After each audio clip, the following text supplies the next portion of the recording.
नमस्कार साथियों, आप सभी का गणित विषय के ऑनलाइन प्लेटफॉर्म भावेश मैथ्स पर और आपके अपने YouTube channel maths by Bhavesh sir पर स्वागत अभिनंदन।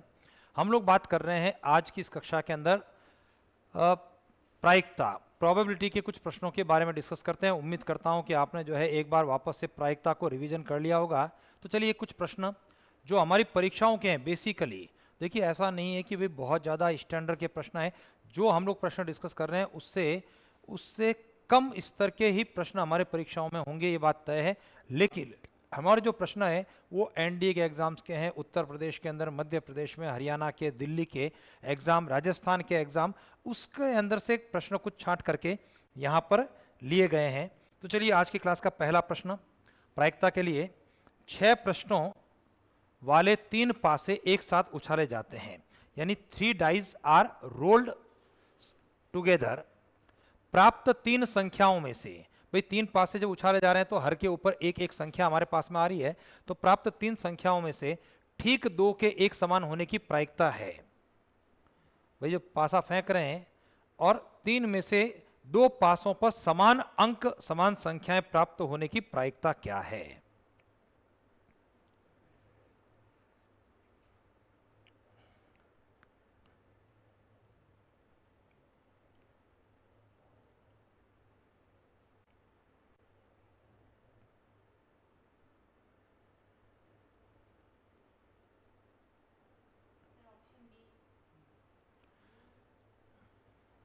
चलिए मानसी जी, आपका आंसर आ रहा है, बिल्कुल सही जवाब लग रहा है मुझे।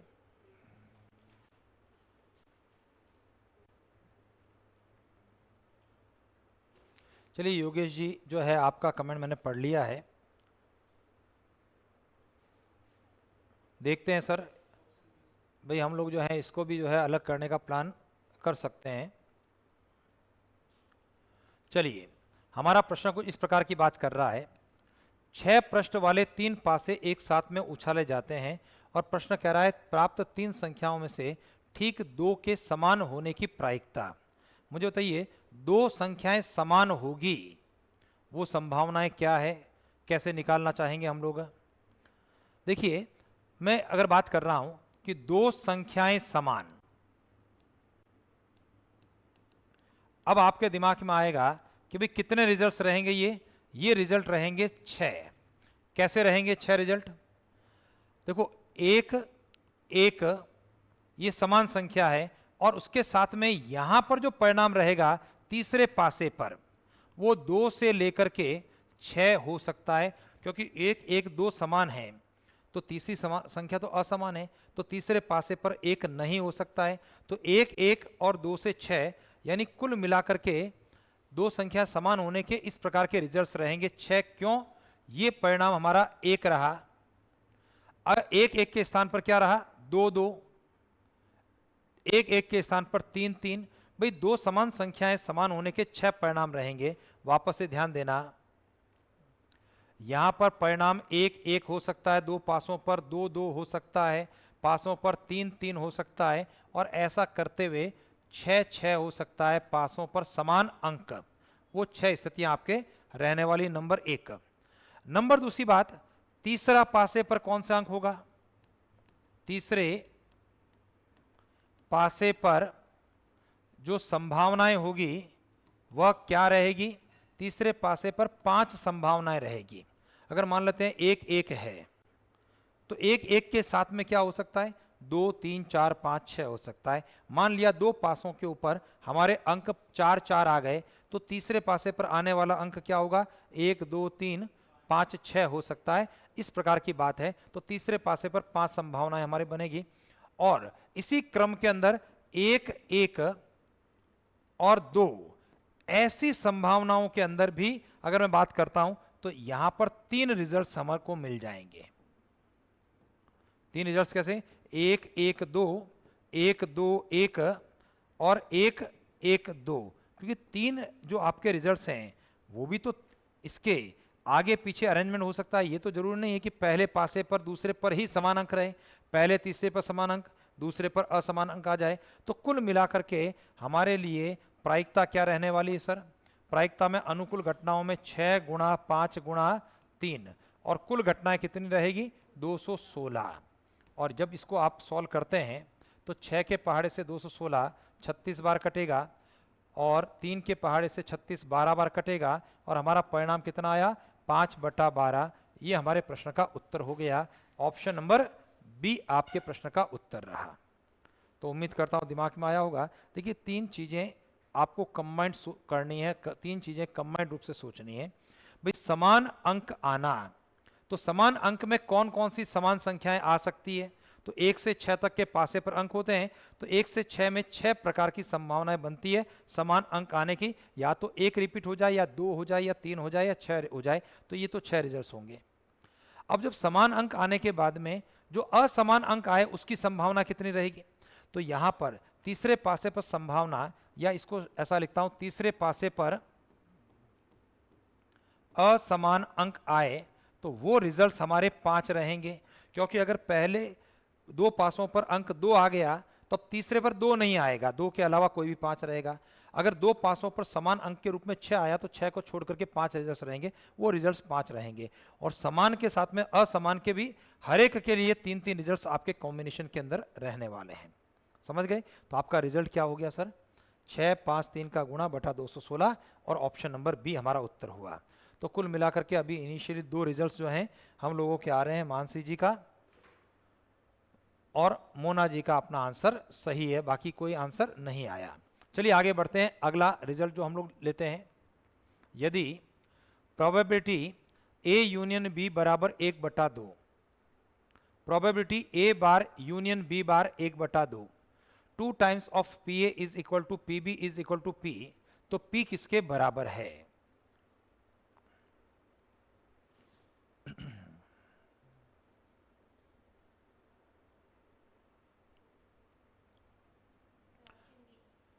If P A union B is equal to 1/2, P A bar union B bar 1/2, 2 times P A is equal to P B is equal to P, then P equals। चलिए मानसी जी, आपका आंसर आ रहा है।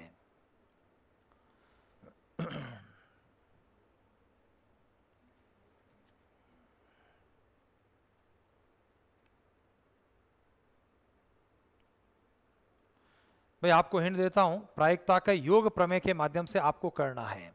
चलिए, राहुल जी आपका और मानसी जी आपका आंसर जो है आपस में मैच नहीं कर रहा। राहुल जी उत्तर बी दे रहे हैं, मानसी जी उत्तर डी दे रहे हैं। देखते हैं अब दोनों में सही कौन है।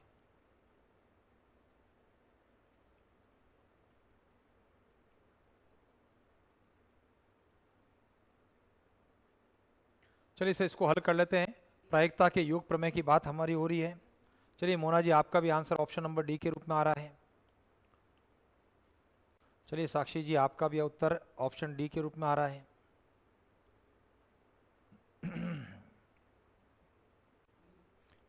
पंकज जी, उत्तर जो है आपका डी आ रहा है। किशोर जी, आपका उत्तर बी आ रहा है। तो अलग अलग विद्यार्थियों के रिजल्ट्स हैं, लेकिन बहुमत डी के पक्ष में आ रहा है। देखते हैं क्या करना चाहिए मुझे। यहां पर जो चीज दे रखी है पी ए यूनियन बी आपको दिया है 1/2 के बराबर। यहां से सोचना है स्टार मार्क। देखिए, P A bar union B bar 1/2 है। अब इसका मतलब क्या है ये समझना है। हम लोगों ने मॉर्गन नियम के बारे में बात की है, और मॉर्गन नियम ये कहा करता है P A intersection B whole bar होता है। ये द मॉर्गन रूल क्या कहता है? A bar union B bar is equal to A intersection B whole bar के बराबर होता है। चलिए मौर्य साहब, आपका आंसर जो है ऑप्शन बी के रूप में आ रहा है। इसको मैं क्या लिखूंगा? 1 minus P A intersection B is equal to 1/2 bar है, तो 1 माइनस कर देते हैं, पक्षांतर कर लेते हैं, और पक्षांतर करने पर P A intersection B is equal to 1 minus 1/2, हमारा रिजल्ट क्या बनेगा? 1/2 रिजल्ट बनेगा। क्लियर है? अब प्रायिकता के योग प्रमेय की बात कर लेता हूं। Probability A union B is equal to P A plus P B minus P A intersection B के बारे में बात करते हैं। पी ए यूनियन बी हमारा हो गया 1/2। पी ए का मान किसके बराबर हो गया? देखिए, पी ए का मान यहां से 2 का पक्षांतर होगा, 2 का भाग लगेगा, तो ये p/2 हो गया। पी बी का मान p के बराबर है, और माइनस का क्या हो गया 1/2। -1/2 का पक्षांतर इधर हुआ, आधा आधा जुड़ करके 1 हो गया। 1 is equal to 3p/2, p और p/2 का रिजल्ट, और p का मान कितना हो गया, p का मान 2/3। ये आपके प्रश्न का उत्तर रहा, ऑप्शन नंबर डी आपका आंसर रहा। ठीक है, तो जिन्होंने उत्तर बी लिखा है वो थोड़ा सा सावधान हो जाए, कहाँ गलती हो गई है उस गलती को पकड़ने की कोशिश करेंगे, है ना। एस के मौर्य साहब, राहुल जी, किशोर जी, जिनके आंसर ऑप्शन बी आ रहे थे, वो देखना है कि क्यों गलती हो रही है। चलिए नेक्स्ट क्वेश्चन, एक नियमित षटभुज।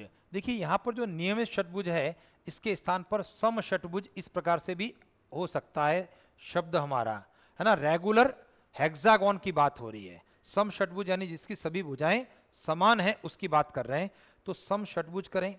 या कई बार क्या होता है, अंग्रेजी की जो हिंदी की जाती है ना, रेगुलर हेक्सागोन और रेगुलर को नियमित कर दिया, और ये शब्द मैंने जानबूझ करके लिखा है क्योंकि परीक्षा के अंदर यही शब्द लिख करके प्रश्न बन करके आया है।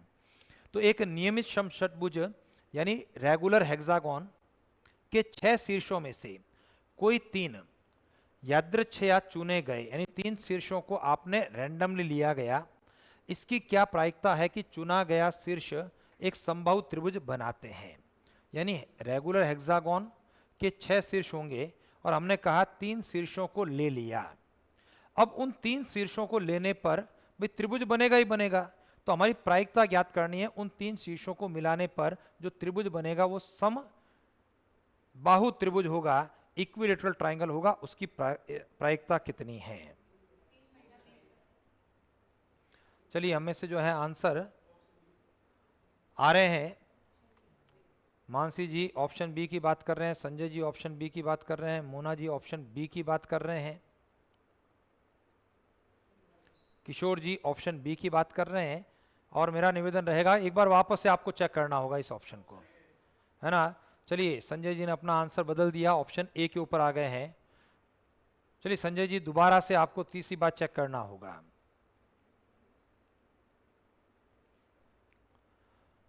अब ध्यान दें, सम षटभुज को मैं बनाने की बात आपसे कर रहा हूं, कैसा बनेगा सम षटभुज को, ऐसा बना लेते हैं हम लोग, 1, ये 2, ये 3, 4, 5, 6, ये आपका जो है हेक्सागोन हो गया।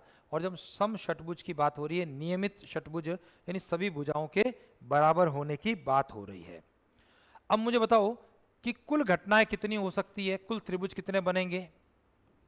कुल त्रिभुज जो बनेंगे, 6 शीर्ष है, 3 को लेना होगा, 6, 5, 4, 1, 2 और 3, और कट गया 6, कुल त्रिभुज बनेंगे इसमें 20 अगर शीर्षों को लेते हैं तो।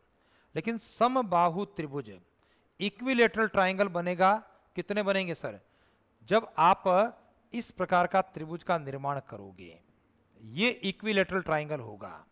आप देखेंगे कि ये सारी की सारी भुजाएं जो है वो क्या होती है, बराबर बराबर है, ए भुजा है।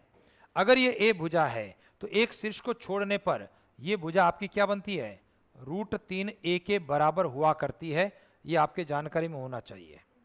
क्यों होना चाहिए, क्योंकि अगर आप चाहोगे तो यहाँ पर आप कोसाइन फॉर्मूले की बात कर लेंगे तो अपना रिजल्ट आ जाएगा। ये ए है, ये ए है, और ये कोण आपका कितना है, 120 डिग्री है।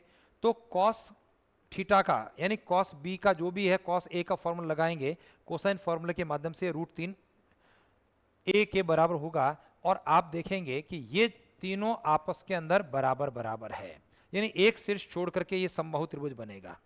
क्लियर है, बाकी कोई भी 3 शीर्ष को मिलाओगे नहीं बनेगा। और ऐसी एक संभावना और बनेगी हमारी, और संभावना कैसे बनेगी, जब ये वाला शीर्ष मिलेगा, देखो एक छोड़ करके ये 2 शीर्ष, फिर एक छोड़ करके ये शीर्ष मिलेगा, तो ये समबाहु त्रिभुज आपका और बनेगा। ये 5 की तरह निशान में यहां पर मार्क कर ले रहा हूं, समझ गए। तो कुल मिलाकर के अनुकूल घटनाएं समबाहु त्रिभुज कितने हैं, अनुकूल घटनाएं समबाहु त्रिभुज होना, और संभव त्रिभुज केवल 2 है, तो अपना आंसर प्रोबेबिलिटी 2/20 1/10 ये आपके प्रश्न का उत्तर आ गया। ऑप्शन नंबर डी उत्तर आ गया। देखिए हम में से अधिकांश के आंसर जो है 3/20 निकले थे, तीसरा त्रिभुज नहीं बनेगा इसके अंदर, केवल और केवल 2 ही संभव त्रिभुज बनने वाले हैं। समझ गए? चलिए नेक्स्ट क्वेश्चन के बारे में बात करते हैं। ए, बी व सी किसी परीक्षण की 3 परस्पर अपवर्जी और निःशेषी घटनाएं हैं। देखिए अपवर्जी भी है, म्यूचुअल एक्सक्लूसिव इवेंट्स भी है, जिसके अंदर कोई भी उभयनिष्ठ भाग नहीं है ये कह रहा है, और उसके साथ में निःशेषी घटनाएं यानी ये टोटल आउटकम्स के रूप में है, यानी इसके अलावा कोई चौथा आउटकम आपका नहीं है। कोई एक एक्सपेरिमेंट कर रहे हैं तो ए बी सी 3 परस्पर अपवर्जी और निःशेषी घटनाएं हैं, 3 mutual exclusive events as well as exhaustive events. इस प्रकार है कि 3 पीए बराबर 2 पीबी बराबर पीसी हो तो पीए का मान कितना है। 4 ऑप्शन आपके पास में है।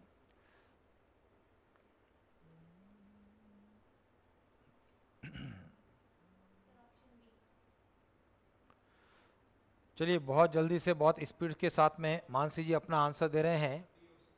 संजय जी आपका भी आंसर आ रहा है, दोनों के आंसर मैच हो रहे हैं। उम्मीद करते हैं कि उत्तर जो है आप लोगों के सही होंगे। मानसी जी, संजय जी,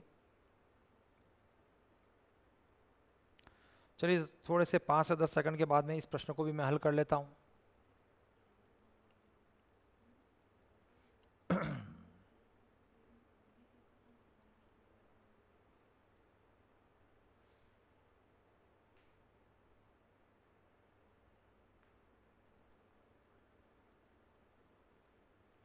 चलिए इसको हल कर लेते हैं हम लोग। देखिए सर यहां पर बात हो रही है परस्पर अपवर्जी और निःशेषी घटनाएं। मुझे बताइए भाई जितनी भी घटनाएं घटित होती है उन सब की प्रायिकताओं का योग किसके बराबर होता है? 1 के बराबर होता है। भाई 4 घटनाएं हैं, 5 घटनाएं हैं, 6 घटनाएं हैं, है ना। जैसे कोई मैच हो रहा है तो अब जीत सकती है टीम, ड्रॉ हो सकता है, हार सकती है, टाई हो सकता है, तो जो भी संभावनाएं बनती है उन सब की जो प्रायिकताएं होगी उनका योग हमेशा 1 होगा। क्लियर? अब अपवर्जी घटनाओं का मतलब है घटनाओं के अंदर ओवरलैप नहीं हो रहा है, कॉमन पार्ट नहीं आ रहा है, हर घटना अपने आप में अलग है, और यहां पर टोटल एग्जॉस्टिव इवेंट्स की बात कर रहा है, निःशेषी घटनाओं की बात कर रहा है। नहीं जितनी भी भाई निःशेषी घटनाओं का मतलब टोटल आउटकम्स हुआ करता है, यानी जितनी भी घटनाएं उन सबका टोटल है ये। तो इसका मतलब इन घटनाओं के बाद बाहर कोई घटना नहीं है, इन घटनाओं में कोई ओवरलैप हो रहा है, इंटरसेक्शन वो नहीं है। तो इसका मतलब क्या हो गया? इसका अभिप्राय ये हुआ कि पीए, पीबी और पीसी इन सब का टोटल 1 के बराबर होगा, क्योंकि सभी घटनाएं हमारे सामने आ गई, उनका योग 1 के बराबर हो गया। ठीक है, तो चलिए पीए का मान जब आप इसको देखेंगे तो बताओ पीए को क्या लिख दूं मैं? अगर मैं ऐसा कहता हूं कि भी 3 पीए इज इक्वल टू 2 पीबी, मुझे पीए का मान चाहिए ना, बराबर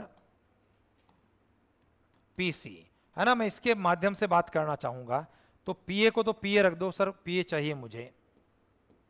बताओ पीबी को क्या लिखूंगा? पीबी के लिए 2 का भाग दे दूंगा, तो ये हो गया 3/2 पीए हो गया, और पीसी का मान सीधा सीधा 3 पीए हो गया, और इन सब का टोटल क्या है? 1 के बराबर है।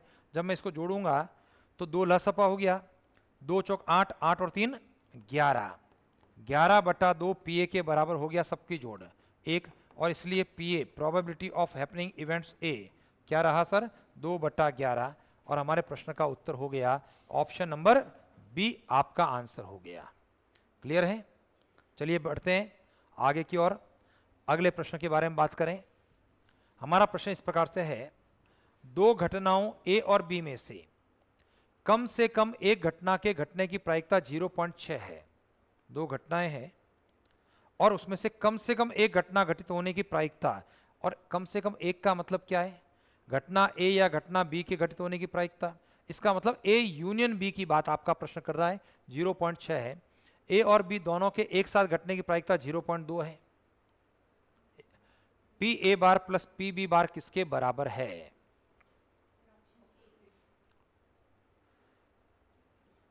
चलिए मोना जी आपका आंसर, मानसी जी आपका आंसर, दोनों के आंसर आ चुके हैं, बिल्कुल सही जवाब है आप दोनों का।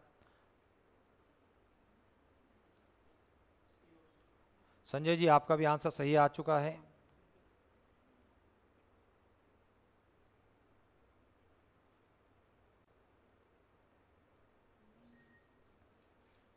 राम प्रकाश जी आपका भी उत्तर सही है। चलो इसको हल कर लेते हैं, बहुत आसान सा प्रश्न रहा है हमारा, है ना, इसमें बहुत ज़्यादा टेक्निकल चीज़ें नहीं है। भाई मुझे क्या चीज़ दे रखी है उसको ध्यान देना। हमें दे रखा है कम से कम एक घटना का मतलब है probability of A union B.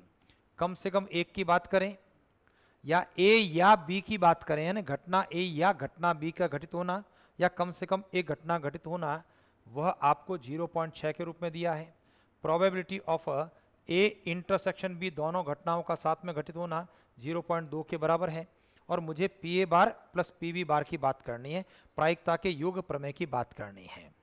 और प्रायिकता का योग प्रमेय, addition theorem of probability, P A union B is equal to P A plus P B minus P A intersection B के बराबर है। चलिए पी ए यूनियन बी हो गया 0.6, पी ए का मान एज इट इज रखते हैं, पी बी का मान एज इट इज कर देते हैं, या यूं कहें कि बार चाहिए ना हमको तो इसको बदल भी देते हैं साथ साथ में। यहां पर पी ए को हम लोग लिखते हैं 1 minus P A bar, P B को लिखते हैं 1 माइनस पी बी बार और माइनस में 0.2। तो माइनस का पी ए बार लेफ्ट के अंदर, माइनस का पी बी बार लेफ्ट के अंदर, 0.6 राइट के अंदर।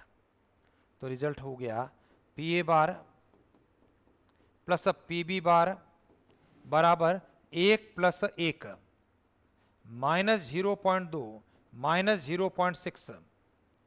तो ये result finally P A bar plus P B bar बराबर 2 में से 0.8 कम हो जाए तो कितना उत्तर आएगा?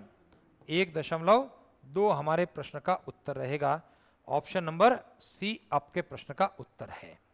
ठीक है जी, चलिए देखते हैं अगला प्रश्न हमारा क्या तैयार किया है आप लोगों ने। एक आदमी का किसी लक्ष्य पर सही निशाना लगाने की प्रायिकता 3/4 है। ठीक है, टारगेट को अचीव करना, लक्ष्य लगना, उसकी प्रायिकता 3/4 है। वह 5 प्रयास करता है और प्रश्न कह रहा है कम से कम 3 बार निशाना सही लगने की प्रायिकता क्या होगी। 5 चांस ले रहा है और कम से कम 3 बार सही निशाना लगे, उसकी प्रायिकता।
चलिए इसको हल कर लेता हूं मैं।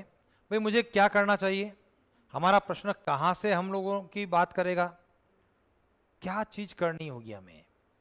बायनोमियल डिस्ट्रीब्यूशन की बात करनी होगी। गौर कीजिए हमारे पास में सही निशाना लगना, P का मान 3/4 है, Q का मान 1 माइनस 3/4 1/4 होगा, N का मान कितना है 5 है और R का मान क्या है ग्रेटर इक्वल टू 3 है। कम से कम 3 सही निशाना लगना, 3 या 3 से ज्यादा लगना। 3 या 3 से ज्यादा का मतलब क्या है? कम से कम 3 है ना, बिल्कुल सही है। तो बायनोमियल डिस्ट्रीब्यूशन, द्विपद बंटन के बारे में बात करें, probability x is equal to r के लिए हमारा formula NCR q to the power n minus r p to the power r। मुझे ये चेकआउट करना है, ये फॉर्मूला 3 बार लगाना है।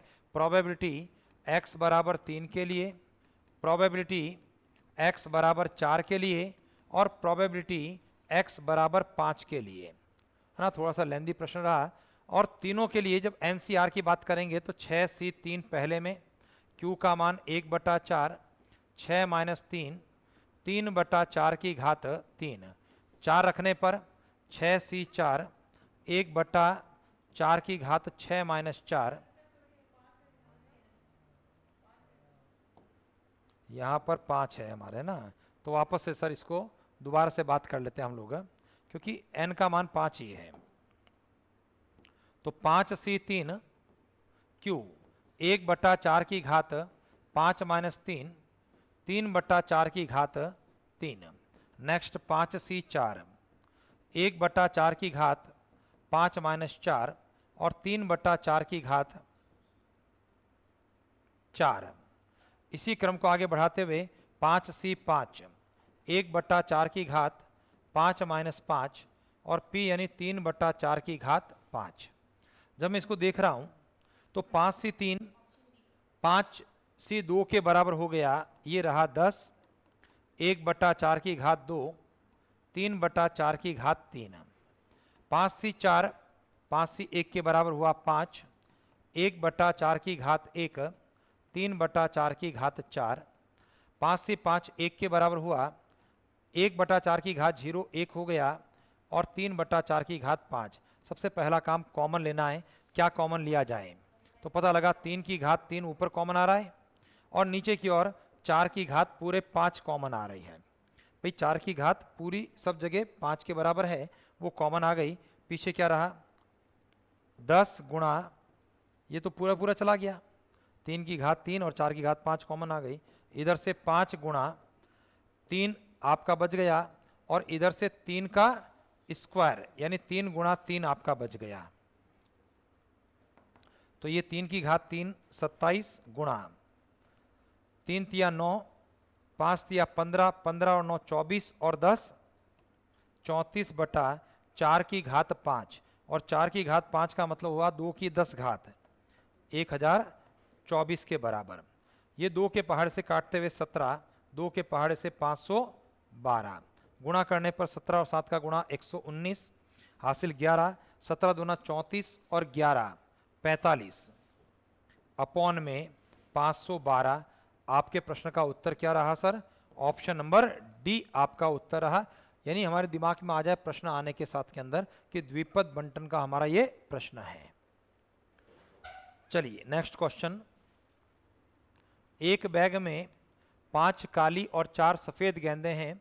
एक व्यक्ति 2 गेंद निकालता है, दोनों गेंदों के एक ही रंग के होने की प्रायिकता क्या है। आसान सा एवरेज लेवल का आपका ये प्रश्न है ना। बहुत ज़्यादा टेक्निकल चीज़ भी नहीं है, बहुत लंबी चौड़ी कैलकुलेशन भी नहीं है। 5 काली 4 सफ़ेद गेंद एक बैग में है, 2 गेंदें निकालने की बात की जा रही है और दोनों गेंदों के एक ही रंग के होने की प्रायिकता की बात की जा रही है।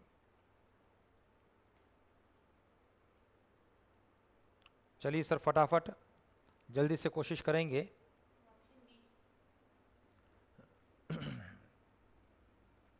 चलिए मानसी जी आपका आंसर आ रहा है, देखते हैं सही है गलत है। मोना जी का आंसर मानसी जी का आंसर मैच कर रहा है, तो उम्मीद करते हैं कि भाई आप सबका आंसर जो है सही होगा। किशोर जी आपका भी आंसर सही हो गया, संजय जी आपका भी आंसर सही आ रहा है। चलिए आगे बढ़ते हैं। इस प्रश्न के लिए मुझे बताइए कुल कितना होगा, कुल घटनाएं। भाई हमारे पास में कुल गेंदें 9 हैं, 2 गेंदों का चयन हो रहा है, 9C2 9 8 1 2 और हल करते हुए 36 घटनाएं कुल हो रही है हमारी। अब अनुकूल का मतलब है दोनों गेंदें एक रंग की होना। अनुकूल घटनाएं, इसका मतलब देखिए 2 केसेस हैं हमारे। केस नंबर 1, दोनों काली गेंद हो जाए, या फिर केस नंबर दूसरा, दोनों एक रंग की होने का मतलब है दोनों सफेद गेंद हो जाए। ठीक है जी। तो चलिए, दोनों गेंदें काली हो जाए, काली 5 है तो 5C2, या का मतलब प्लस है, दोनों सफेद गेंदें हो जाए 4C2। जब इसको हल करते हैं 5C2 का अभिप्राय 5 और 4 का गुणा 1 और 2 का भाग, ये 10 के बराबर होगा। 4 तिया 12, 6 कुल मिला के 16 हो गया। तो अपने प्रश्न का आंसर, हमारी प्रोबेबिलिटी क्या होगी? 16/36। 4 के पहाड़े से काट लेते हैं और 4 का पहाड़ा लगाया, 4/9। ये हमारे प्रश्न का उत्तर हो गया। ऑप्शन नंबर डी आपका उत्तर रहा। ठीक है जी। चलिए नेक्स्ट क्वेश्चन के बारे में बात करते हैं। एक लीप वर्ष में, ये खुद जो है आपके खुद के परीक्षा का प्रश्न है, सेकंड ग्रेड राजस्थान के अंदर ये हमारा प्रश्न बना है। एक लीप वर्ष में 53 रविवार या 53 सोमवार आने की प्रायिकता क्या है? What is the probability of getting 53 Sundays और 53 Mondays in a leap year? चलिए, प्रश्न के साथ में जो है हमारे उत्तर आ गए हैं, मानसी जी का, मोना जी का, संजय जी का, किशोर जी का। ये सारे के सारे रिजल्ट बिल्कुल सही हैं। भाई गौर कीजिए, जब मैं बात कर रहा हूं इसमें लीप वर्ष के बारे में, आसान सा प्रश्न हमारा रहा। लीप वर्ष है 366 दिन का वर्ष है, सॉरी हाँ 366 दिन का लीप वर्ष हुआ। अब 366 के अंदर सप्ताह की जब बात करते हैं हम लोग, तो 7 का जब भाग देता हूं मैं इसके अंदर, तो दिमाग में आता है कि 366 दिन का जो वर्ष बनता है उसमें 52 सप्ताह पूरे हैं, और 52 सप्ताह के बाद 2 दिन एक्स्ट्रा आपके आते हैं। तो हमारा सारा का सारा खेल इन एक्स्ट्रा दिनों के ऊपर होता है। मैंने क्लास में बात की थी, 52 सप्ताह के साथ में 2 दिन एक्स्ट्रा आया। इसका मतलब ध्यान देना, कोई भी ताकत किसी भी साल को 51 सप्ताह की या 51 रविवार की बात नहीं कर सकती है, और 53 से ज्यादा 54 रविवार की बात नहीं कर सकती है। समझ गए ना? क्योंकि आएगा तो या तो 52 सप्ताह के अंदर तो 52 वार तो पूरे पूरे हैं ही हैं, 52 रविवार, 52 सोमवार, 52 है ना मंगलवार, 52 रविवार, 52 शनिवार, सब कुछ 52 वार है। जो एक्स्ट्रा दिन के अंदर जो वार आएगा वो 53वां वार आ जाएगा, है ना? तो किसी भी साल के अंदर 51 की संख्या में कोई वार नहीं हो सकता है, किसी भी वर्ष में 54 की संख्या में कोई वार नहीं हो सकता है। कुछ वार 53 की संख्या में हो सकते हैं, जो 2 दिन के ऊपर डिपेंड करेंगे। तो 2 दिन हमारे कौन कौन से रहने वाले हैं? चूंकि 2 दिन है और सप्ताह के वार है, लगातार आने की संभावनाएं हैं, तो आपके 2 दिन के combination Sunday Monday, Monday Tuesday, Tuesday Wednesday, Wednesday Thursday, Thursday Friday, Friday Saturday, और सैटरडे संडे। ये कुल मिलाकर के 7 संभावनाएं होती है। ये तो कुल घटनाएं आपकी 7 हुई। और जब आपको कह रहा है कि 53वां वार, 53 का अंक का मतलब है इसमें वो वार का आना, और अगर 52 की बात होती है तो इसमें उस वार का नहीं आना होता है। समझ गए? तो अब जब बात कर रहे हैं 53 सोमवार, तो सोमवार यहां पर है, रविवार सोमवार में, सोमवार यहां पर है और एक यहां पर है। इसके अलावा कहीं पर भी रविवार या सोमवार आपको नजर आ रहा है क्या? नहीं आ रहा है। तो हमारे प्रश्न का जो फाइनल आंसर होगा, अनुकूल घटनाएं, चूंकि ये 3 रहेगी, कुल घटनाएं हमारी 7 थी, हमारा आंसर 3/7। उत्तर क्या रहा? बी। ध्यान देना, अगर इस प्रश्न के अंदर 53 रविवार या 53 सोमवार के स्थान पर 53 रविवार या 53 बुधवार होता, तो हमारा उत्तर क्या होता?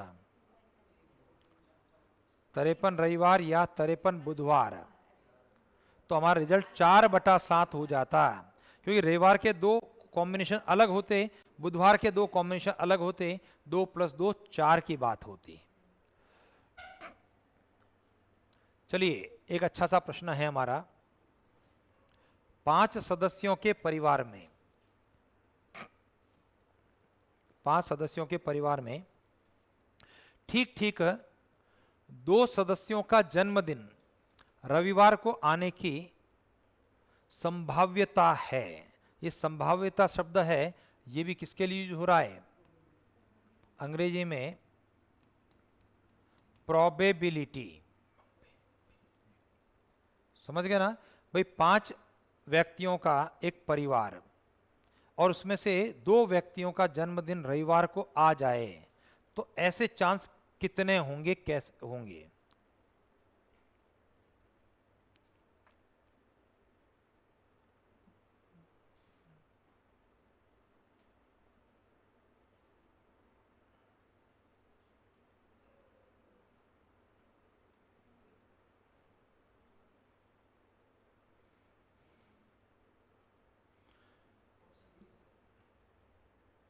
चलिए जी, संजय जी का अपना आंसर आ रहा है ऑप्शन बी के रूप में।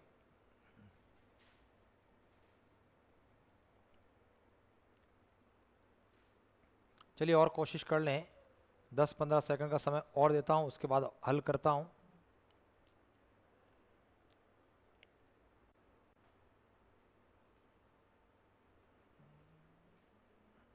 चलिए इसको हल करते हैं। देखिए 5 सदस्य हैं, ठीक है ना, और उसमें से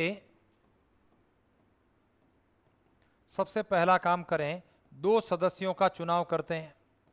तो यही तो आ रहा ना सर, 5 में से 2 सदस्य चुनाव हुआ। अच्छा, दूसरी बात, रविवार आना, भाई जन्मदिन रविवार को होना, उसकी प्रायिकता क्या होगी? 1/7 होगी। भाई जन्मदिन अगर रविवार को है तो 1/7 हो गया, और जन्मदिन रविवार को नहीं है तो उसके लिए प्रायिकता क्या हो रही है हमारी? 6/7 हो रही है।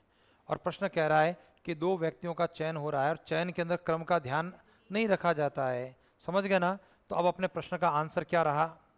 देखो 5 में से 2 सदस्य हुए, और 2 की रविवार को आना, और 3 का रविवार को नहीं आना। यही तो प्रश्न कह रहा है भाई। ठीक ठीक 2 सदस्यों का जन्मदिन रविवार को हो तो 2 का रविवार को होगा, इसका मतलब 3 का रविवार को नहीं होगा। तो 2 का रविवार को होना 1/7, 1/7, 3 का रविवार नहीं होना 6/7, 6/7, 6/7, और 5 में से 2 को हमने चयन किया, और चयन के अंदर क्रम का ध्यान नहीं रखते। ये हो सकता है 1/7 पहले का हो, चौथे मेंबर का हो, तो यहाँ पर क्रम का अर्थ नहीं रहेगा, है ना। तो 5 से 2 का अभिप्राय 10 से रहा, 6 की घात 3 रहा, और बटे में 7 की घात 5 रहा। तो हमारे प्रश्न का सही उत्तर क्या हो गया सर? ऑप्शन नंबर डी आपके प्रश्न का उत्तर हो गया। ठीक है, चलते हैं आगे की तरफ। अगला प्रश्न, किसी बहुविकल्पी प्रश्न का सही उत्तर जानने की एक विद्यार्थी की प्रायिकता 2/3 है। जब विद्यार्थी को उत्तर मालूम नहीं होता है तो वह अनुमान से उत्तर देता है। प्रत्येक बहुविकल्पी प्रश्न में 5 विकल्प हैं। मान लीजिए कि विद्यार्थी ने एक प्रश्न का उत्तर सही दिया, तो वह प्रायिकता ज्ञात कीजिए कि उसे प्रश्न का उत्तर ज्ञात था।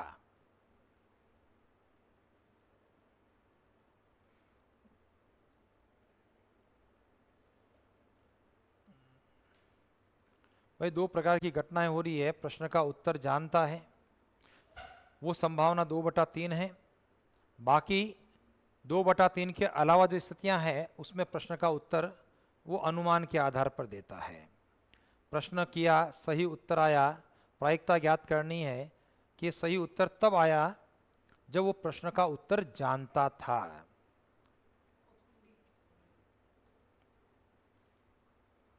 चलिए मोना जी, आपका आंसर आ रहा है ऑप्शन डी के रूप में। किशोर जी, आपका भी उत्तर ऑप्शन डी के रूप में आ रहा है।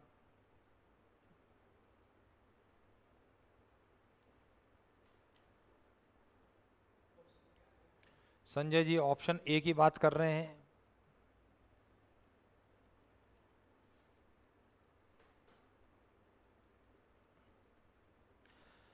चलिए मैं इसको हल कर लेता हूं। देखिए आपका प्रश्न किसका है सर? बेज थ्योरम का है, रिवर्स प्रोबेबिलिटी का प्रश्न आपका है ये। समझ गए ना? भाई देखो यहां पर रिजल्ट उसने दे दिया कि प्रश्न का उत्तर कैसा है, सही है। तो मैं कुल घटनाओं का मतलब है प्रश्न का सही उत्तर प्राप्त होना। प्रश्न का सही उत्तर प्राप्त होना। प्रश्न का सही उत्तर कैसे प्राप्त होगा? भाई जब प्रश्न जानता है उत्तर तो सही उत्तर दे रहा है। प्रश्न अनुमान लगाता है और अनुमान लगा करके सही उत्तर दे रहा है, तो सही उत्तर आना ये कुल घटनाएं हुई। और उसमें से प्रायिकता कि उसे प्रश्न का उत्तर ज्ञात था, यानी उत्तर ज्ञात होने पर सही उत्तर देना वो हमारे लिए अनुकूल घटना हुई। समझ रहे हैं? तो ये आपका रिवर्स प्रोबेबिलिटी का प्रश्न हो गया है, ये ध्यान दीजिए। भाई यहां पर कुल क्या हो, कुल घटनाएं का अभिप्राय है प्रश्न का उत्तर सही देना, ये कुल घटना है। और अनुकूल क्या है हमारे लिए घटनाएं? फेवरेबल इवेंट्स होगी प्रश्न का उत्तर जानने पर सही उत्तर देना। बात समझ में आ गई या नहीं आई? अब देखिए हमारी प्रायिकता क्या रहने वाली है। हमारी प्रायिकता अनुकूल घटना, यानी प्रश्न का उत्तर जानने पर सही उत्तर देना, ये हमारी अनुकूल घटना ऊपर रही।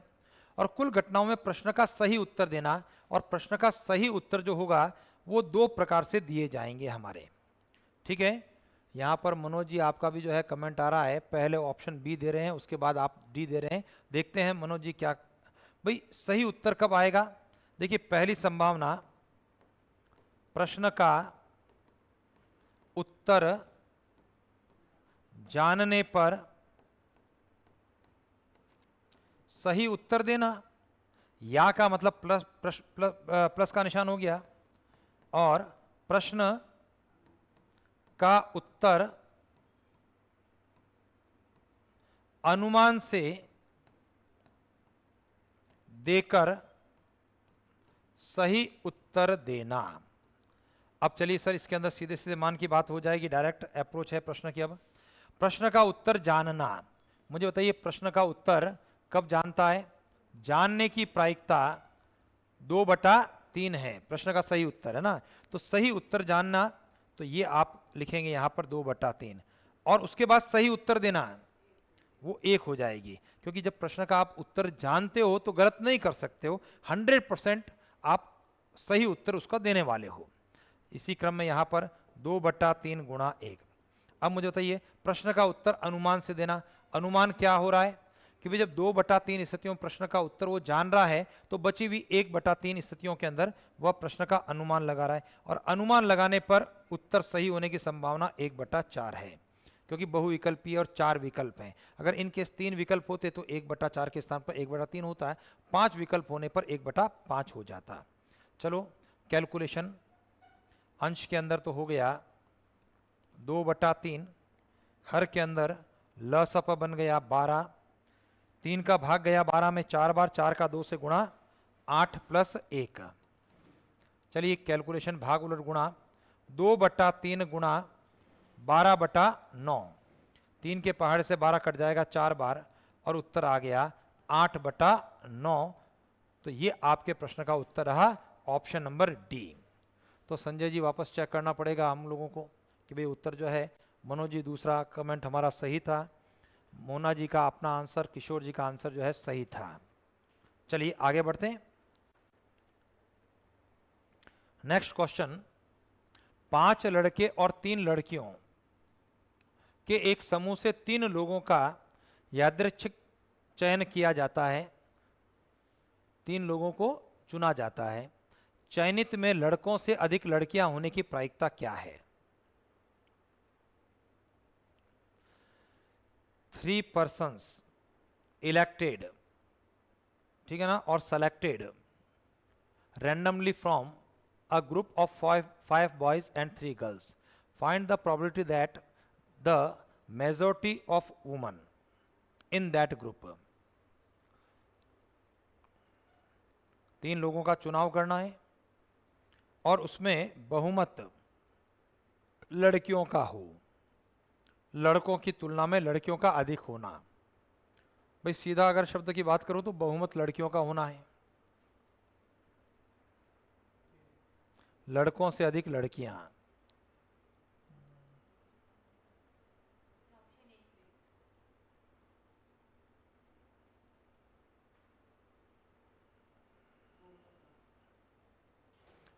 चलिए किशोर जी, मोना जी, मानसी जी, संजय जी, आप सबके आंसर जो है वो एक जैसे आ रहे हैं, तो निश्चित रूप से उत्तर जो है वो सही होना चाहिए। चारों का आंसर एक जैसा है। चलिए जी, सबसे पहला काम तो करते हैं। कुल क्या है?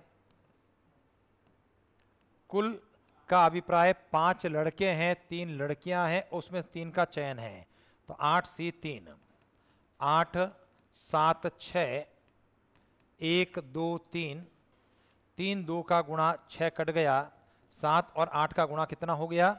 कुल 56 घटनाएं घटित हो सकती है। और हमारे लिए अनुकूल क्या है? हमारे लिए अनुकूल है लड़कियों का बहुमत, ऐसा ही है ना? भाई प्रश्न ने ये कहा है, देखो बहुमत शब्द नहीं लिखा, मैंने लिख दिया। प्रश्न कहता है लड़कों से अधिक संख्या में लड़कियों का होना। तो जब ज्यादा संख्या में लड़कियां हैं तो बहुमत हो गया। अब बहुमत हो गया तो 2 प्रकार के केस बनेंगे। देखिए 5 बॉयज हैं, 3 गर्ल्स हैं और 3 का सेलेक्ट करना, तो नंबर 1 लड़कियों का बहुमत होना चाहिए सर। और सिलेक्शन कितना हो रहा है? 3 का हो रहा है। तो बताओ पहली स्थिति क्या बन रही है ना, कि भाई आप 0 यहां से ले रहे हैं और पूरी की पूरी 3 लड़कियां ले रहे हैं। दूसरी संभावना क्या बन रही है? जब एक लड़का 2 लड़कियां ले रहे हैं, इसके अलावा और कोई संभावना बनती है क्या? इसके अलावा कोई संभावना नहीं बनती है। तो हमारे लिए फेवरेबल इवेंट्स क्या बन रही है?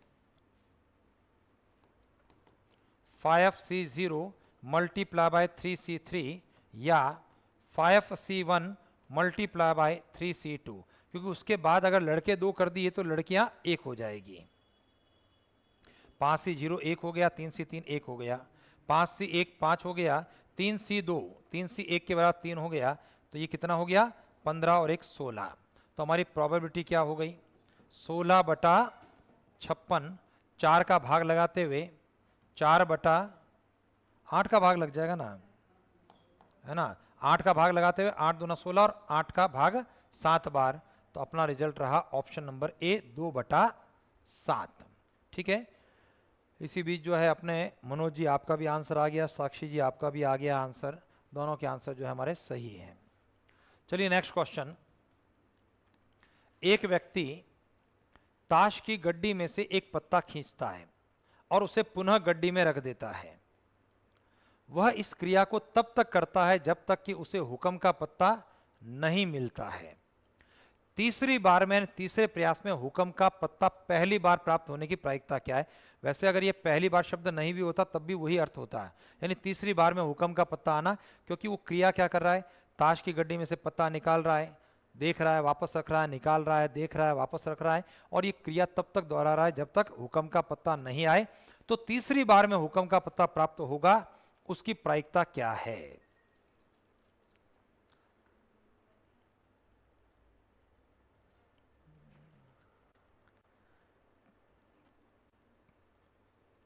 तीसरी बार में हुक्म का पत्ता आना।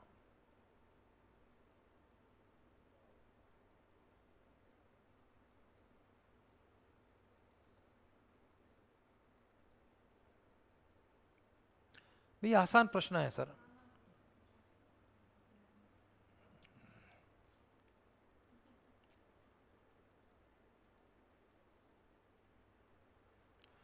अच्छा खास बात देखो, गड्डी में वापस रख रहा है तो संख्या में कहीं कोई बदलाव नहीं हो रहा है।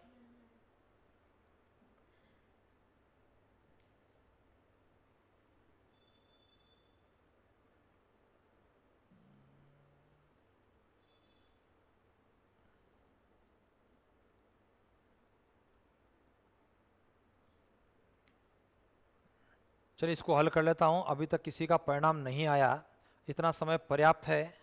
ध्यान दीजिए, बहुत आसान सा प्रश्न था और इस प्रश्न का उत्तर देने में आप लोगों ने है ना, मुझे निराश कर दिया है कि कुल मिलाकर के स्थिति है।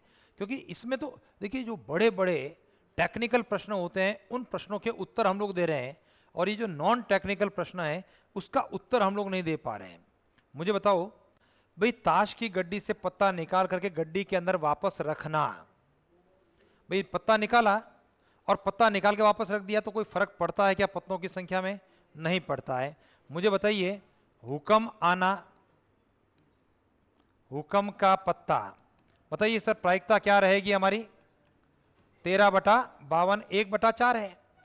और अगर मैं कहता हूं हुक्म का पत्ता नहीं आना, हुक्म का पत्ता अगर नहीं आ रहा है तो प्रायिकता अपनी 39/52 जो कि 3/4 है। अब आपका प्रश्न क्या कर रहा है? तीसरी बार हुक्म आना। भाई अपना आंसर क्या है? तीसरे प्रयास में हुक्म का पत्ता। इसका मतलब ध्यान दीजिए, जब 3 प्रयास आप कर रहे हो, तीसरे प्रयास में हुक्म का पत्ता आ रहा है, तो पहला प्रयास में क्या है? पहला प्रयास, उसके बाद दूसरा प्रयास, उसके बाद हम कर रहे हैं तीसरा प्रयास। ऐसे ही कर रहे हैं ना? और अगर मैं कह रहा हूं तीसरे प्रयास में हुक्म का पत्ता आना, तो पहले प्रयास में क्या हुआ? नहीं आया था। दूसरे प्रयास में हुक्म का पत्ता नहीं आया था। तीसरे प्रयास में हुक्म का पत्ता आ गया था। कुल मिला कितना हो गया? 9/64। ये आपके प्रश्न का उत्तर हो गया। ऑप्शन नंबर ए हो गया। ठीक है जी। चलिए, तो कुल मिलाकर के जो हमारी स्थिति हो गई, आपके दिमाग में आ गया होगा क्या? देखिए, मैं तो इसको प्रश्न को थोड़ा सा टिपिकल बना करके देने का प्लान कर रहा था जब मैंने इस प्रश्न को देखा, लेकिन फिर एग्जैक्टली वही दे दिया जो परीक्षा के अंदर हमारे पूछा गया प्रश्न था। ठीक है, राजस्थान के अंदर नहीं पूछा गया, लेकिन बाहर दूसरे स्टेट के अंदर ये प्रश्न पूछा गया, उसको दे दिया। मेरा प्लान तो ये था कि भाई ताश की गड्डी में से एक पत्ता खींचा गया, उसे पुनः गड्डी में रख दिया गया, वह इस क्रिया को तब तक दोहराता है जब तक कि उसे हुक्म का पत्ता प्राप्त नहीं होता है। हुक्म का पत्ता प्राप्त होने की प्रायिकता कितनी है? मैं तो तीसरे प्रयास की बात ही नहीं करता, मैं तो कह रहा था हुक्म का पत्ता प्राप्त होने की प्रायिकता क्या। तब फिर आपको क्या करना होता? अनंत गुणोत्तर श्रेणी के बारे में सोचना होता। भाई पहले प्रयास में हुक्म का पत्ता मिल जाए, पहली बार आपने कोशिश करी तो आपका पहले प्रयास में हुक्म का पत्ता आ जाए, या फिर क्या हो भाई दूसरे प्रयास में हुक्म का पत्ता आए तो पहले में नहीं आया और दूसरे में हुक्म का पत्ता आया। हो सकता है पहले 2 प्रयास में नहीं आया, तीसरे प्रयास में हुक्म का पत्ता आए, और ये क्रम अनंत काल तक चलेगा। सीधी सी बात है, क्योंकि खेल तब तक खत्म नहीं होगा जब तक हुक्म का पत्ता नहीं आएगा। हो सकता है पहले चांस के अंदर हुक्म का पत्ता आते हुए खेल खत्म हो जाए, पहले चांस में हुक्म नहीं आए लेकिन दूसरे चांस में आ जाए, पहले 2 में नहीं आए तीसरे में आए, पहले 3 में नहीं आए चौथे में आए, और अनंत तक। तो ये अनंत गुणोत्तर श्रेणी के फॉर्मूले को लगाने का प्लान था मेरा, लेकिन फिर मैंने सोचा कि चलो आसान सा प्रश्न है, दे देते हैं। लेकिन खास बात, किसी का उत्तर नहीं आया। आगे बढ़े। हमारा प्रश्न है PA 7/15 यानी probability of happening event A 7/15, PB bar 7/15, PA union B 11/15, और हमें चाहिए PA/B का मान कितना है। अच्छा प्रश्न है, सरल सा प्रश्न है। चलिए इस बार जो है मानसी जी सबसे पहले अपना आंसर दे रहे हैं, सही उत्तर दे रहे हैं। संजय जी आपका भी उत्तर सही आ चुका है।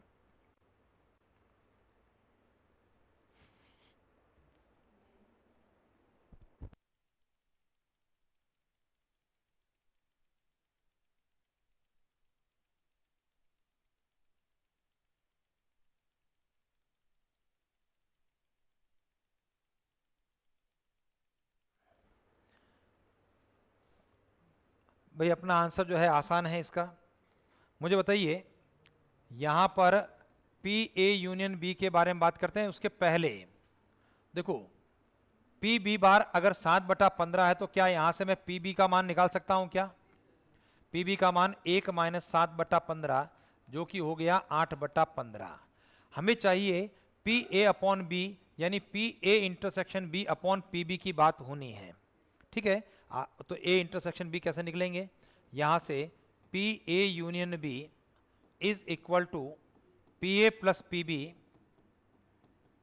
Minus P A intersection B के फॉर्मूले से, और पी ए यूनियन बी हो गया हमारा 11/15, P A 7/15, P B 8/15 minus P A intersection B आपको निकालना है। उसको कैलकुलेट कर लेते हैं हम लोग। ये आप राइट के अंदर शिफ्ट कर देते हैं, 11/15 को लेफ्ट के अंदर डाल देते हैं, 15 लसअप होगा, 7 और 8 15, 15 में से 4 गया, सॉरी 15 में से 11 गया तो 4 बच गया। पी ए इंटरसेक्शन बी हमारा हो गया 4/15। अब अपने प्रश्न के आंसर की बात करते हुए पी ए बटा बी क्या होगा, P A intersection B upon P B. तो चलिए पी ए इंटरसेक्शन बी हमारा क्या 4/15 और पी बी का मान कितना 8/15, 15 से 15 कट गया, 4/8 और 4/8 का अभिप्राय 1/2 से है। और इस बार काफी सारे विद्यार्थियों के आंसर जो हमारे 1/2 के रूप में हम आ गए हैं। ठीक है, मनोज जी का भी आ रहा है। एक सुपर पावर सर है ना, पहला कमेंट है आज की क्लास के अंदर, लेकिन सही है। चलिए आगे बढ़ते हैं। एक सिक्के को 6 बार उछालने पर ठीक 4 चित आने की प्रायिकता क्या है? If a coin toss 6 times, find the probability of getting exactly 4 heads, 4 चित आना।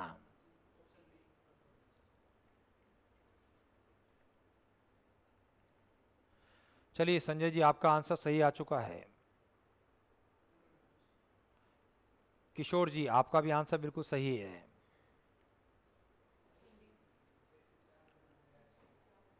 मोना जी ऑप्शन बी की बात कर रहे हैं, आपका उत्तर गलत है। चलिए दोबारा जो है डी आप कह रहे हैं, अब आपका आंसर सही आ रहा है। ठीक है मानसी जी आपका भी उत्तर सही है। देखिए इसके लिए तो हम लोगों ने बात की थी, सिक्का उछालने पर आप एक टेबल की बात कर सकते हैं, टॉस कर सकते हैं। ठीक है ना, मैं यहां पर अगर टेबल के बारे में बात कर रहा हूं, नंबर ऑफ हेड और टेल, ठीक है, और यहां पर फेवरेबल इवेंट्स की बात कर सकते हैं। कुल जो है भाई, या तो हम इसको बायनोमियल डिस्ट्रीब्यूशन से करें, और या टेबल जो हम लोगों ने बात की थी, टोटल 2 की घात 6, और 2 की घात 6 का मतलब 64 होता है। प्रश्न कहा 4 हेड आना, तो नंबर ऑफ हेड में 0 1 2 3 4 5 और 6 होगा, और 4 हेड आने की अनुकूल घटना 6C4 होगा, जो कि 6C2 के बराबर रहा, और 6C2 का मतलब 15 रहा। तो हमारे प्रश्न का आंसर केवल एक पंक्ति के अंदर देते हुए 15/64, ऑप्शन नंबर डी आपका आंसर रहा। ठीक है, चलिए आगे बढ़ते हैं। मनोज जी आपका भी आंसर बिल्कुल सही था, सभी विद्यार्थियों के उत्तर इस बार सही रहे। हमारा प्रश्न है 3 पासों को एक साथ फेंकने पर पासों पर प्राप्त संख्याओं का योग 15 से अधिक होने की प्रायिकता क्या है? अगर आपने ध्यान दिया होगा, पासों पर प्राप्त संख्याओं का योग के लिए भी हम लोगों ने क्लास के अंदर जब डिस्कस किया तो टेबल बना करके हम लोगों ने डिस्कस किया था। 2 पासों को फेंकने पर उसकी टेबल की बात की थी, संख्याओं के अंकों का योग, और 3 पासों को फेंकने पर भी हम लोगों ने एक टेबल का निर्माण किया था।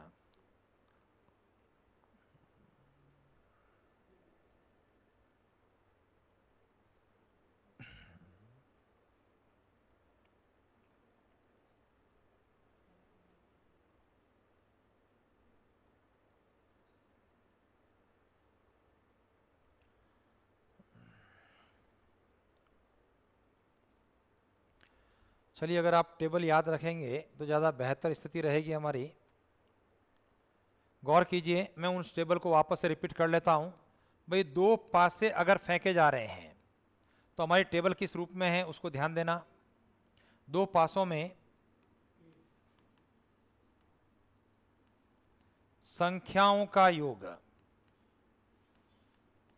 और फेवरेबल इवेंट्स। ध्यान दीजिए, जब 2 पासे फेंके जा रहे हैं तो मिनिमम 2 और मैक्सिमम कितना है 12। तो 2, 3, 4, 5, 6, 7, 8, 9, 10, 11 और 12। और इसमें तो आपको केवल गिनती लिखनी है आगे और पीछे। तो एक आगे एक पीछे, 2 आगे 2 पीछे, 3 आगे 3 पीछे, 4 आगे 4 पीछे, 5 आगे 5 पीछे और 6 2 पासों में। तो ये है, उनके रिजल्ट्स हमारे सामने हैं। इसी क्रम में जब 3 पासे फेंके जाते हैं तो 3 पासे फेंकने पर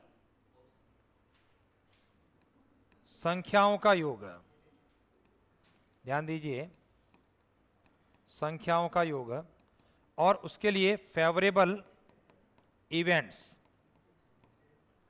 तो 3 पासों पर मिनिमम क्या होगा? 1 1 1 3 होगा।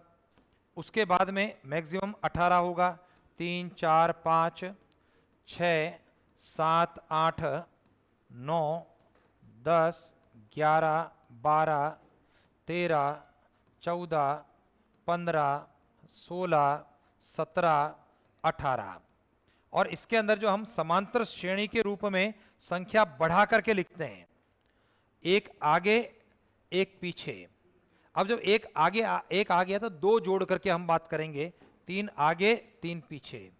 अब 3 जोड़ना है, 3 जोड़ने पर 6 आगे 6 पीछे, 3 के बाद 4 जोड़ना, 10 आगे 10 पीछे, 10 के बाद 5 जोड़ना, 15 आगे 15 पीछे, फिर 6 जोड़ना, 21 आगे 21 पीछे, फिर 25 आगे 25 पीछे और 27 27।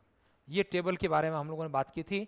और जब हम लोग कह रहे हैं 15 से अधिक आना, और 15 से अधिक आने का मतलब है 16 17 18 आना, तो हमारा आंसर सीधा सीधा अगर टेबल है तो 6 3 9 और 1 10 बटा 3 पासों के लिए 216, 2 का भाग देते हुए 5 बटा 108। ये अपने प्रश्न का उत्तर हो गया। ऑप्शन नंबर ए आपका आंसर रहा। ठीक है, तो कुल मिलाकर के जो है अपना आंसर जो है 3-4 स्टूडेंट्स के आ रहे हैं। बढ़ो आगे।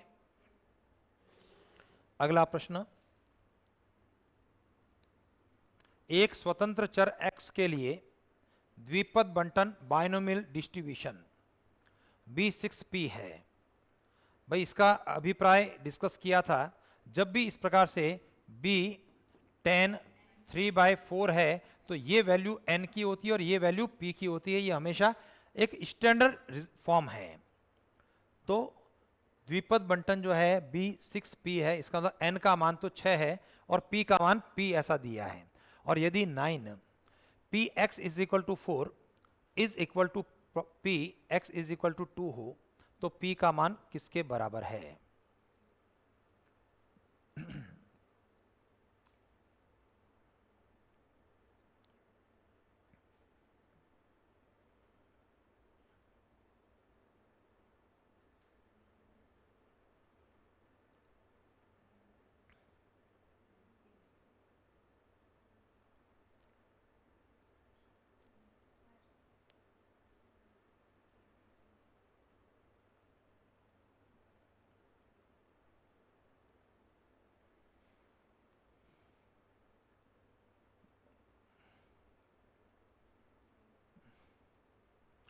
चलिए, अच्छा प्रश्न है, हमारा टेक्निकल प्रश्न है।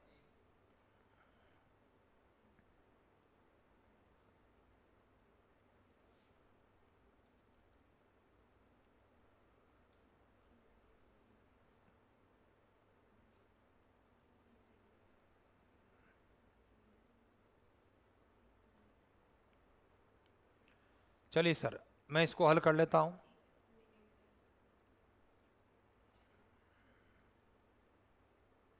भाई बाइनोमियल डिस्ट्रीब्यूशन का फॉर्मूला हमको पता होना चाहिए।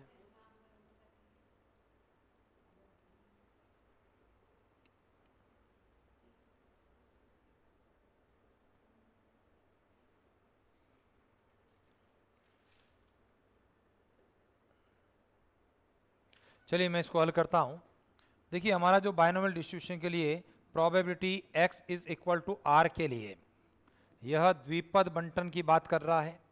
बाइनोमियल डिस्ट्रीब्यूशन हमारा रिजल्ट होता है NCR q to the power n minus r p to the power r ये हमारा इसका फॉर्मूला हुआ करता है। ठीक है, मैं इसी को अप्लाई करना चाहता हूं जो हमें दे रखा है।